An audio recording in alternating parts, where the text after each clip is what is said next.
Hare Krishna. Hi అండి, welcome back to Padma channel. మరొక వీడియోతో మీ ముందుకు వచ్చేసింది మీ పద్మ. ఈరోజు మన వీడియోలో మామిడికాయ తొక్కు పచ్చడి ప్రిపేర్ చేసుకుందామండి. పచ్చడిని ఇలా చేసుకుంటే చాలా రుచిగా ఉంటుందండి.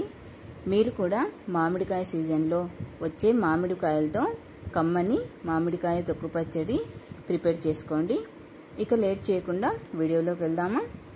ఇక్కడ నేను ఈ మామిడికాయ తొక్కు పచ్చడి చేయడానికి పుల్లటి మామిడికాయ తీసుకున్నానండి. అయితే మనం ఈ పచ్చడి నిల్వ పచ్చడిలా చేస్తున్నాం కాబట్టి కాయను బాగా కడిగిన తర్వాత తడి లేకుండా క్లాత్తో తుడిచి ఆ తర్వాత కట్ చేసుకోవాలి.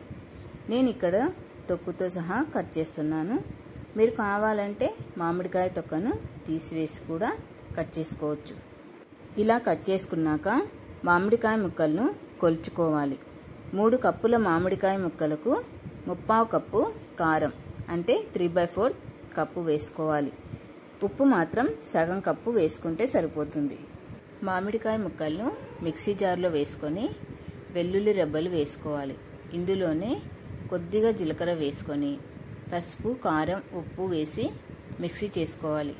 నేనైతే ఇక్కడ మిక్సీ పట్టేటప్పుడే కారం, ఉప్పు వేస్తున్నానండి.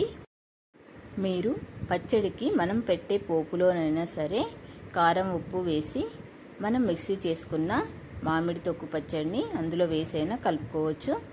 ఎలా వేసుకున్నా టేస్ట్ బాగుంటుందండి, మీ చాయిస్. ఇప్పుడు మిక్సీ చేసుకుందామండి. ఇక్కడ ఒక విషయం గుర్తుంచుకోవాలి. మామిడికాయ ముక్కలను మిక్సీ పట్టేటప్పుడు మరీ మెత్తగా కాకుండా కాస్త బరకగా మిక్సీ చేసుకోవాలండి.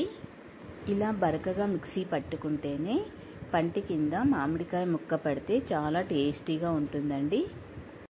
ఇప్పుడు పచ్చడిలోకి పోపు పెట్టుకుందామండి. గ్యాస్ ఆన్ చేసి ఆయిల్ హీట్ అయ్యాక జీలకర్ర, ఆవాలు, మినపప్పు, శనగపప్పు, వెల్లుల్లి రెబ్బలు, కరివేపాకు వేసి పోపు ప్రిపేర్ చేసుకోండి.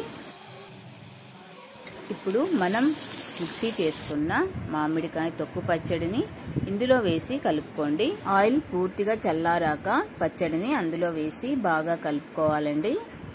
చూసారా, చాలా సింపుల్ వేలో మామిడికాయ తొక్కు పచ్చడి ఎలా చేయాలో చూసారు కదా. Thanks for watching. నా వీడియో మీకు నచ్చితే నా వీడియోని లైక్ చేసి, షేర్ చేసి, సబ్స్క్రైబ్ చేసుకోండి మన ఛానల్ని.